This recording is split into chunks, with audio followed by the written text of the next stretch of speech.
नमस्कार। आप सभी को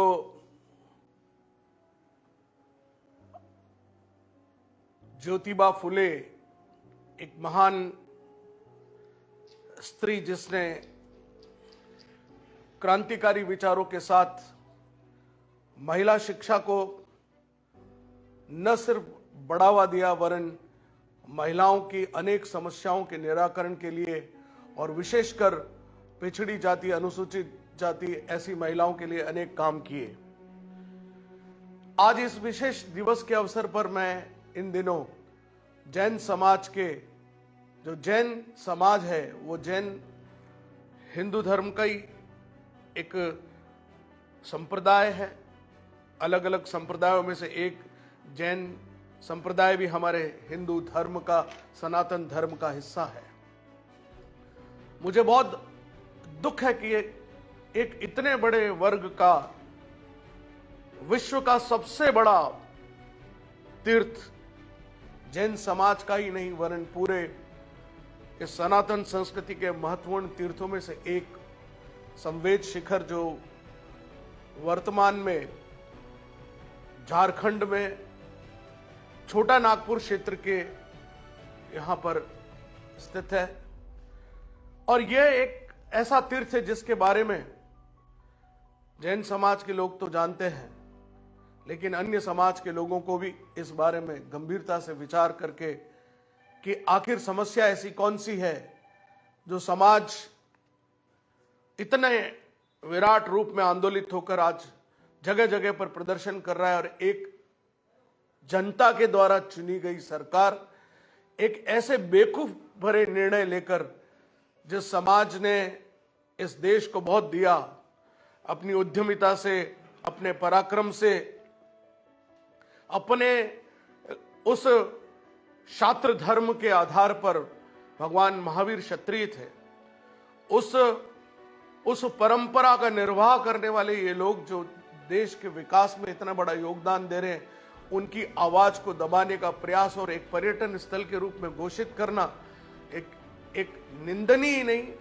वरन एक ऐसा विचारणीय प्रश्न है कि जो ऊपर इस प्रकार के लोग राजनीति में इस प्रकार के जो निर्णय लेते हैं, उन लोगों को यह विचार तो करना चाहिए कि कितना एक बेवकूफी भरा निर्णय आप लेके किसी स्थान को पर्यटक स्थल कैसे बता सकते हैं। एक तपस्थली जहां पर जैन समाज के तीर्थंकरों में से 24 में से 20 तीर्थंकर जिन्होंने मोक्ष इस संवेद शिखर पर प्राप्त किया, एक ऐसी चेतन स्थली। पहला प्रश्न मैं आपसे करना चाहता हूं, आप तीर्थ के बारे में जानते क्या है? तीर्थ क्या है? हम में से अधिकांश लोग तीर्थों के बारे में हम जानते हैं कि हम तीर्थ भगवान का एक जगह है, एक ऐसी जगह जहां पर हम जा सकते हैं और हम स्नान कर लेंगे, गंगा जी में डुबकी लगाएंगे। हरिद्वार एक तीर्थ है, बद्रीनाथ एक तीर्थ है, पालीताना एक तीर्थ है, संवेद शिखर एक तीर्थ है। लेकिन ये स्थान तीर्थ क्यों है? जैन संप्रदाय और सनातन परंपरा में थोड़ा सा एक भिन्नता जो है, पहले उस पर हम चर्चा करना चाहेंगे। हमारे जितने भी सनातन धर्म के तीर्थ हैं, वो समस्त तीर्थ सामान्यतः नदियों के किनारे हैं। यदि बद्रीनाथ भी ऊपर है तो उसके किनारे नदी है, गंगोत्री है तो गंगा के किनारे है, यमुनोत्री है तो यमुना के किनारे पर है, यमुना के साथ है। जहां जहां जल है वो फिर ऋषिकेश है या हरिद्वार है या तीर्थराज प्रयाग है, ये सभी, या काशी है, ये सब नदियों के किनारे हैं। यानी हमने अपनी ऊर्जा को रूपांतरण के लिए जल को माध्यम बनाया, वहां पर तीर्थ बने, ताकि अपने अंदर का जो प्रक्षालन हो सके वो जल के माध्यम से होकर वह प्रवाहित हो जाए और हम निर्मल हो जाएं। जैन धर्म में अग्नि को विशेष स्थान दिया गया, इसलिए उन्होंने पानी के कम प्रयोग पर, इसलिए आपने देखा होगा कि जैन धर्म के जैन संप्रदाय के जो अनुयायी जो भक्त हैं या जो इसको मानने वाले लोग हैं, जब वो पर्युषण पर्व होते हैं तो वे जल ग्रहण नहीं करते, यानी तपस्या में अपने अंदर की अग्नि को प्रकटित कर अपने शरीर को सुखाने का काम ये सभी तीर्थंकरों ने किया। और इसलिए जो मूल रूप है वो जैन धर्म में अग्नि है और सनातन हिंदू धर्म में जल है। ये एक बेसिक डिफरेंस तो ये है।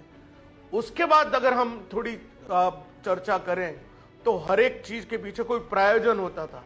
जैसे एक मंदिर का एक प्रयोजन है कि वो हमारी आंतरिक चेतना का एक बहुत बड़ा केंद्र होता था। वहां पर अगर कोई जाकर घंटी बजाता था तो उस समय उसकी तंद्रा, विचारों की तंद्रा टूट जाती थी, और वो विचारों की तंद्रा टूटने के बाद हम मंदिर के अंदर ईश्वर से साक्षात्कार कर सकते, उस ईश्वर से हम मिल सकते हैं। तो जिस जगह पर हम जाते हैं, इसलिए मंदिर सामान्यतः आप पुराने गांवों में देखेंगे कि जितने भी मंदिर हैं वो गांव के मध्य में बने हुए हैं, लेकिन जितने भी जैन तीर्थ है वो पहाड़ों पर, इसलिए कि जहां पानी कम हो और अपनी तपस्या में अग्नि को उस रूप में ऊपर की ओर ले जाकर, और अग्नि का स्वरूप जो है, अग्नि की जो नेचर है, जो प्रकृति है, वो ऊपर उठने की है।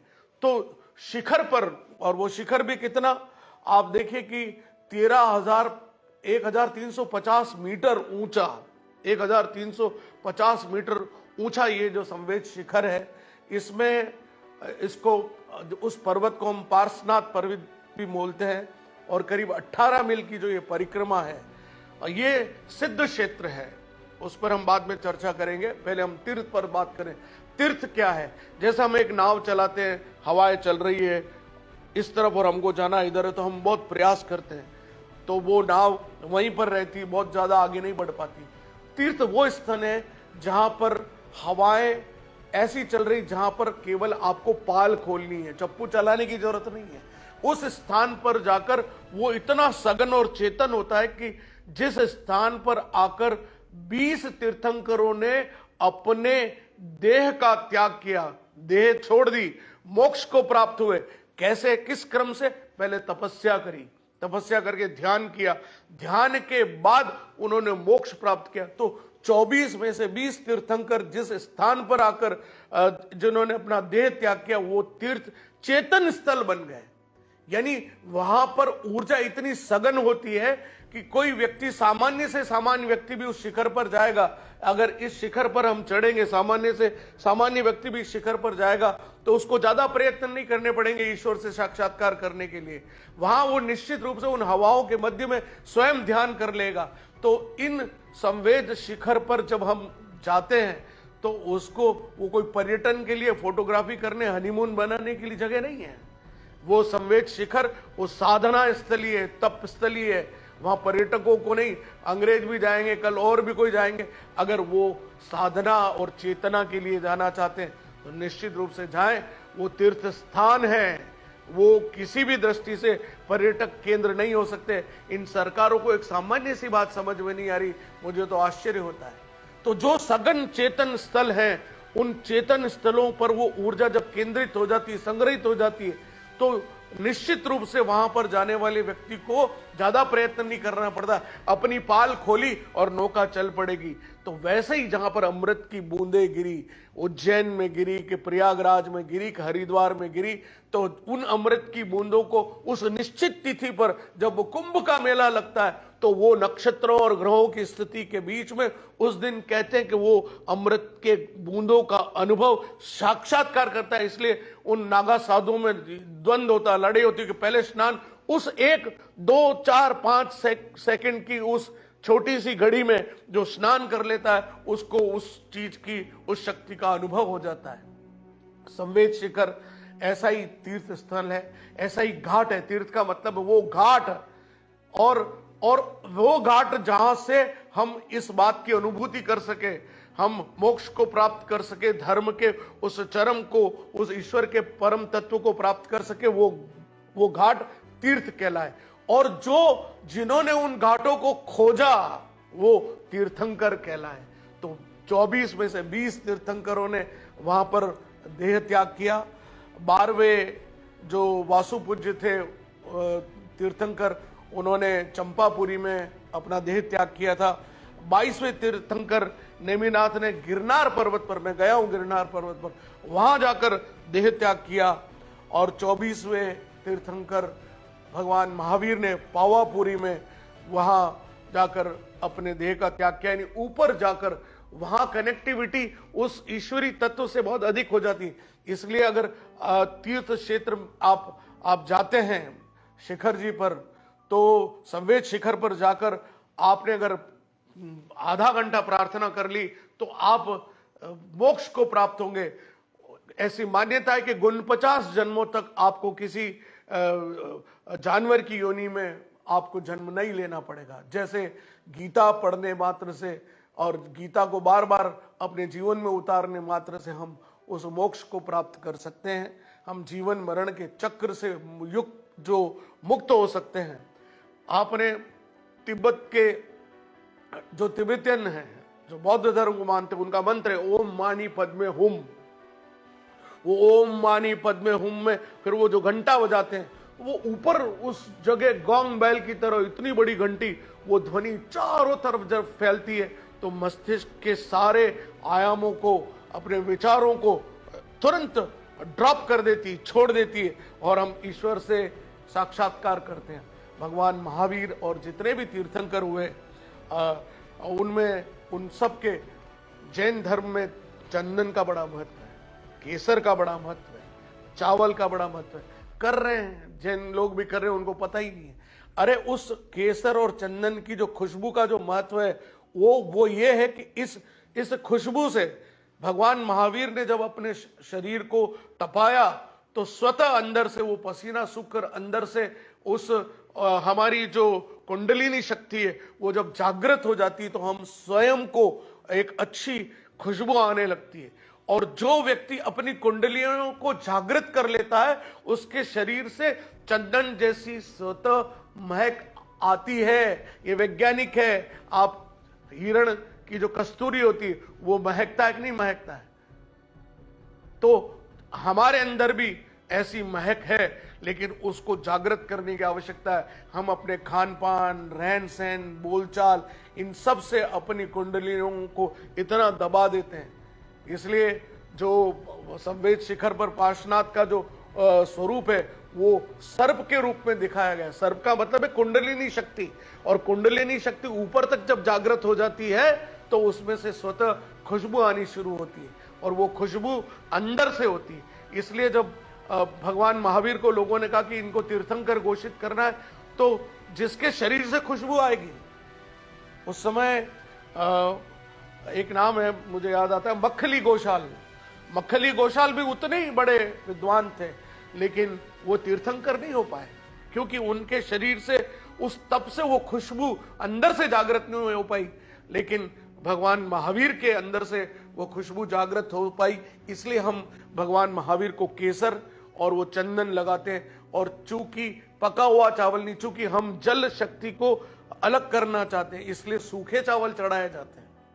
इनके पीछे के भावों को समझने की आवश्यकता है। मैं जैन समाज के लोग और जो भी लोग मेरे इस वार्ता को सुन रहे हैं, मेरा अपना मोटा ज्ञान जो भी मैंने आप सब लोगों से शेयर किया, मैं चाहूंगा कि आप सब लोग अपने समाज के इन लोगों तक इस बात को पहुंचाएं।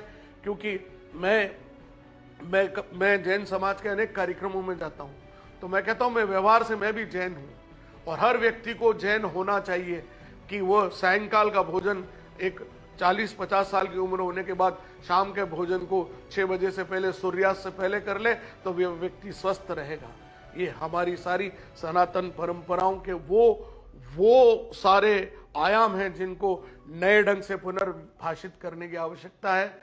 आज मेरी इच्छा हुई कि ये जो इन दिनों विवाद चल रहा है, इस विवाद पर चूंकि हमारे देश में सारे जैन समाज आंदोलित है, मैं चाहूंगा सारे समस्त जैन समाज के साथ हम एक स्वर में खड़े होकर उनके साथ कंधे से कंधा मिलाकर इस संवेद शिखर को, जो पवित्र तीर्थ स्थल है, उसको तीर्थ स्थल ही रहने दिया जाए। उसको पर्यटक स्थल जो घोषित किया उसको वापस सरकार माफी मांगे और वापस ले। झारखंड सरकार की ये गलत नीति है। मैं निवेदन करना चाहता हूं वहां के मुख्यमंत्री से कि इस तरह के निर्णय सोच समझ कर लिए जाने चाहिए थे। समाज इतना शांत और अपने व्यवसाय में लगा रहने वाला वो आज आंदोलित है, तो निश्चित रूप से हमको इस पर उनको चिंतन करने की आवश्यकता है और सर्व समाज के लोगों को जैन समाज के इस आंदोलन में सहयोग हो सके। मैंने अपनी भूमिका निभाई, आई प्लेड माई रोल, मैंने ये भूमिका निभाई। इस संदेश को आप जितना आगे तक फैला सके फैलाए, इतना ही मेरा निवेदन है। मैं एक बार पुनः आलोक संस्थान के समाज सेवा प्रकोष्ठ की ओर से एक छोटी सी यह मेरी एक कोशिश है, एक प्रयास है, आप सब लोग इस संदेश को जन जन तक पहुंचाएंगे और जो 20 तीर्थंकर जिसने जिस शिखर पर चढ़कर पारसनाथ मंदिर पर्वत पर सर्वश्रेष्ठ तीर्थ के रूप में जो जहां आज शाश्वत धाम, एक और महत्वपूर्ण बात मैं कहते हुए अपनी वाणी को विराम दूंगा कि संवेद शिखर और अयोध्या समानांतर हैं। जिस समय संवेद शिखर पर यह सब काम हुआ उसी समय अयोध्या में भगवान राम का जन्म हुआ और दोनों ही शाश्वत है। इसलिए संवेद शिखर और अयोध्या को जोड़कर देखा जाना चाहिए और निश्चित रूप से मेरी ये शोध आप तक पहुंचेगी और आपको अच्छी लगे तो मुझे जरूर बताइएगा। मैं एक बार पुनः भगवान महावीर के चरणों में नमन करते हुए मैं उनकी तपस्या, नग्न होना सबसे कठिन है, कपड़े पहनकर तो हम अपनी शरीर की बुराइयों गंदगियों को छुपा सकते हैं, मन के ऊपर भी हम ढकोसला करके सब छिपा लेते हैं। सबसे कठिन काम है नग्न होना। भगवान महावीर नग्न हुए और नग्न सुंदरता अगर कोई है तो वो भगवान महावीर में देखी जा सकती है। एक बार पुनः सभी जैन धर्म के अनुयायियों को आप संघर्ष करिए, हम आपके साथ हैं। मैंने ये पत्र भी लिखा है, मैंने मुख्यमंत्री को भी ईमेल किया है, प्रधानमंत्री तक भी मैंने इस संदेश को भिजवाया है। हम सब मिलकर विजयी होंगे निश्चित रूप से। बोलिए सनातन धर्म की जय और जैन धर्म की जय। आलोक संस्थान की तरफ से एक छोटा प्रयास मैंने आपके बीच रखा।